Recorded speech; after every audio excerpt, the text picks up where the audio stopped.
ഭരണങ്ങാനം വിശുദ്ധ അൽഫോൻസാമ്മയുടെ തിരുനാളിന് കൊടിയേറിയതോടെ തുടങ്ങനാട് അപ്പോസ് ഫുഡ്സിൽ തിരക്കേറി. ഭരണങ്ങാനം പള്ളിയിൽ വിതരണം ചെയ്യുന്ന നേർച്ചയപ്പം ഇവിടെയാണ് പാകം ചെയ്യുന്നത്. കാഴ്ചശക്തി പൂർണ്ണമായി നഷ്ടപ്പെട്ടിട്ടും തന്റെ ആത്മബലം കൈമുതലാക്കിയ ജാസ്മിൻ അജി വിച്ചാട്ടിന്റെ സംരംഭമാണ് അപ്പോസ് ഫുഡ്സ്. 2009 മുതൽ ഭരണങ്ങാനം പള്ളിയിൽ നേർച്ചയപ്പം കൊടുത്തു വരുന്നു. 12 പേർ സ്ഥിരമായി ജോലി ചെയ്യുന്നു. തിരുനാൾ സീസണിൽ ഇത് 30 വരെയാകും. ഭരണങ്ങാനം വിശുദ്ധ അൽഫോൻസാമ്മയുടെ തിരുനാളിന് കൊടിയേറിയതോടെ തുടങ്ങനാട് അപ്പോസ് ഫുഡ്സിൽ തിരക്കേറി. ഭരണങ്ങാനം പള്ളിയിൽ വിതരണം ചെയ്യുന്ന നേർച്ചയപ്പം ഇവിടെയാണ് പാകം ചെയ്യുന്നത്. കാഴ്ചശക്തി പൂർണ്ണമായി നഷ്ടപ്പെട്ടിട്ടും തന്റെ ആത്മബലം കൈമുതലാക്കിയ ജാസ്മിൻ അജി വിച്ചാട്ടിന്റെ സംരംഭമാണ് അപ്പോസ് ഫുഡ്സ്. 2009 മുതൽ ഭരണങ്ങാനം പള്ളിയിൽ നേർച്ചയപ്പം കൊടുത്തുവരുന്നു. 12 പേർ സ്ഥിരമായി ജോലി ചെയ്യുന്നു. തിരുനാൾ സീസണിൽ ഇത് 30 വരെയാകും. കാഴ്ച നഷ്ടപ്പെട്ടിട്ടും ആത്മബലം കൈമുതലാക്കിയ ജാസ്മിന്റെ ജീവിത വിജയത്തിന്റെ കഥ തുടങ്ങുന്നത് 2 കിലോഗ്രാം പച്ചരിയിലുണ്ടാക്കിയ നെയ്യപ്പത്തിൽ നിന്നാണ്. വീട്ടിൽ 2 കിലോഗ്രാം പച്ചരിക്ക് നെയ്യപ്പം നിർമ്മിച്ച് ഭർത്താവ് അജിയുടെ പലചരക്ക് കടയിൽ വെച്ചാണ് വിൽപ്പന ആരംഭിച്ചത്. 2 കിലോയിൽ 20 പാക്കറ്റ് നെയ്യപ്പം ഉണ്ടാക്കി. 10 പാക്കറ്റ് കടയിൽ കൊണ്ടുപോയി വെച്ചു. 1 മണിക്കൂറിനകം നെയ്യപ്പം തീർന്നു. ബാക്കി 10 പാക്കറ്റുകൾ കൂടി കടയിലെത്തിച്ചു. 1 ദിവസം കൊണ്ട് വിറ്റ് തീർത്തു. ഈ തുകയായിരുന്നു ജാസ്മിന്റെ നെയ്യപ്പം വിൽപ്പനയുടെ മൂലധനം. ഈ തുകയിൽ നിന്നും പിന്നീട് സ്വന്തം കടയിലും സമീപത്തെ കടകളിലും കുറച്ച് പാക്കറ്റ് വിൽക്കാൻ നൽകി. ഭരണങ്ങാനം പള്ളിയിലെ പെരുന്നാളിന് പാലായിലെ ഒരു ബേക്കറി വഴി 1000 കിലോഗ്രാം നെയ്യപ്പത്തിന് ഓർഡർ ലഭിച്ചു. ചെറിയ രീതിയിൽ വീടിനുള്ളിൽ നടത്തിയിരുന്ന സംരംഭം വീടിന് സമീപം ചെറിയ ഷെഡ് നിർമ്മിച്ച് കൂടുതൽ ആളുകൾക്ക് പരിശീലനം നൽകി. ഉണ്ണിയപ്പം വിൽപ്പന വിപുലീകരിച്ചു.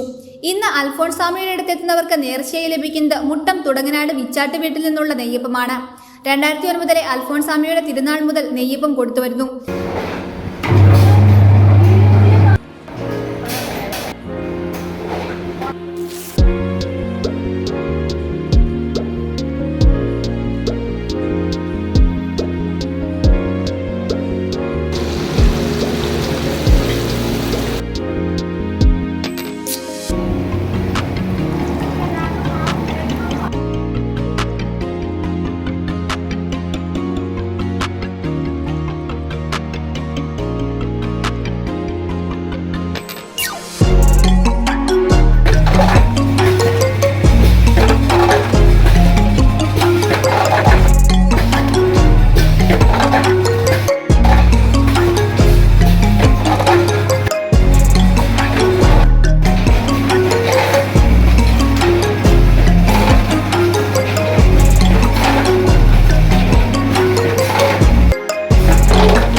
കൂടാതെ വിവിധ പള്ളികളിലും ഇവിടെ നിന്നുള്ള നെയ്യപ്പമാണ് കൊടുക്കുന്നത്. സെറിബ്രൽ പാൾസി മൂലം നടക്കാൻ വയ്യാത്ത മകൻ അഖിലിന്റെ ചികിത്സയ്ക്കായി ഓടി നടക്കുന്നതിനിടെ 2007 ജാസ്മിന്റെ കാഴ്ച നഷ്ടപ്പെട്ടു തുടങ്ങിയത്. 2011 പൂർണ്ണമായി കാഴ്ച നഷ്ടമായി. ജൂലൈ 27 ഭരണങ്ങാനത്ത് തിരുനാൾ കൂടാനെത്തുന്നവർക്ക് ജാസ്മിന്റെ കൈപുണ്യമുള്ള നേർച്ചയപ്പമാണ് ലഭിക്കുന്നത്. നമ്മൾ ഇപ്പോൾ ഉണ്ടാക്കുന്ന നെയ്യപ്പം പ്രധാനമായിട്ടും അൽഫോൻസാമ്മയുടെ തിരുനാളിനോടനുബന്ധിച്ചാണ് ഉണ്ടാക്കുന്നത്. നമ്മൾ നെയ്യപ്പ അപ്പോസ് ഫുഡ്സ് എന്നൊരു പേരിലാണ് ഇത് അറിയപ്പെടുന്നത്. പിന്നെ നമ്മൾ അൽഫോൻസാമ്മ വിശുദ്ധിയായ വർഷം തുടങ്ങി 2009 ആദ്യമായിട്ട് ഭരണങ്ങാനത്ത് അപ്പം കൊടുക്കാൻ തുടങ്ങിയത്. നമ്മൾ ഈ 10 ദിവസത്തെ നൊവേനയോടനുബന്ധിച്ച് ഒരു 4000 കിലോ മുതൽ 5000 കിലോ വരെയാണ് ഭരണങ്ങാനത്തോട്ടായിട്ട് നമ്മൾ ഉണ്ടാക്കിക്കൊണ്ടിരിക്കുന്നത്. അതുകൂടാതെ പുറത്ത് കുറേ ഓർഡറുകളുണ്ട്, വേറെ കുറേ പള്ളികളിലോട്ടും അല്ലാതെയുള്ള കടകളിലോട്ടൊക്കെ ആയിട്ട്. അപ്പോൾ ഒരു 10 ദിവസം കൊണ്ട് നമ്മളൊരു 6000 കിലോ അടുത്ത് നെയ്യപ്പം ഉണ്ടാക്കുന്നുണ്ട്. പിന്നെ ഞങ്ങൾക്കിത് വളരെയേറെ സന്തോഷമുള്ള ഒരു കാര്യമാണ്.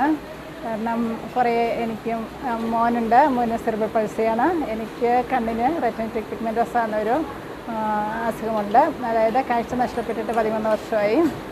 അപ്പം ഇങ്ങനെയൊരു ഞങ്ങൾക്ക് കുറച്ച് സഹനങ്ങളും ത്യാഗങ്ങളും ഒക്കെ തന്നിട്ട് അൽഫോൻസാമ്മ ഒത്തിരിയേറെ ത്യാഗവും സഹനമൊക്കെ ഉള്ള ആളായിരുന്നല്ലോ. അപ്പം ഞങ്ങൾക്ക് ഇങ്ങനൊരു മാർഗം കാണിച്ചു തന്ന് ഇങ്ങനെ ഞങ്ങളെ കൊണ്ടു നടക്കുന്നത് ഞങ്ങളുടെ ജീവിതത്തിലെ വലിയൊരു പുണ്യമായിട്ടാണ് ഞാനിതിനെ കാണുന്നത്.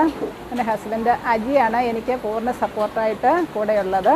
അതുകൊണ്ടാണ് വലിയ ബുദ്ധിമുട്ടില്ലാതെ എല്ലാ കാര്യങ്ങളും ഭംഗിയായിട്ട് മുന്നോട്ട് കൊണ്ടുപോകാൻ സാധിക്കുന്നത്. ഞങ്ങൾക്ക് ഇപ്പോൾ ഇവിടെ 34 സ്റ്റാഫാണ് ഇപ്പം ജോലി ചെയ്തുകൊണ്ടിരിക്കുന്നത്. അവർക്കും വളരെയേറെ നമ്മുടെ ഭരണങ്ങാനത്തെ തിരുനാൾ പോലെ ഇവിടെയും എല്ലാവർക്കും ഒരു സന്തോഷകരമായ ദിവസമാണ് ഈ 10 ദിവസം. അപ്പോൾ അവർക്കെല്ലാം ഒരു ജോലി നൽകാൻ സാധിച്ചതും അവർക്കൊരു വരുമാനം ഉണ്ടാക്കാൻ ഇതിൽ നിന്ന് സാധിക്കുന്നതെല്ലാം നമുക്ക് വളരെയേറെ സന്തോഷമുള്ള കാര്യമാണ്. അങ്ങനെ എല്ലാം നല്ല ഭംഗിയായിട്ട് കുഴപ്പമില്ലാതെ പോകുന്നു. അന്ധതയിലും സങ്കടപ്പെടാതെ മുഖത്ത് എപ്പോഴും പുഞ്ചിരിയുമായി നിൽക്കുന്ന ജാസ്മിൻ പ്രതിസന്ധികളെ പഠിക്കുന്നവർക്ക് കണ്ടുപഠിക്കുക.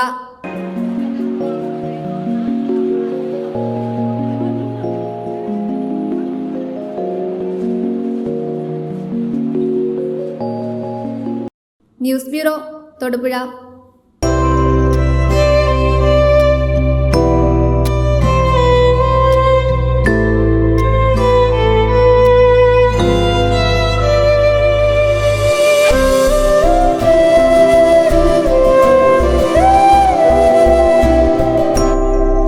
കണ്ടില്ലേ, കാഴ്ചകൾ പലത്, ആവശ്യങ്ങൾ പലത്. എന്നും നിങ്ങൾക്ക് താങ്ങായി റിലയൻറ്റ് ക്രെഡിറ്റ്സ്. പണയം വയ്ക്കുന്നത് സ്വർണമാണ്, അഭിമാനമല്ല.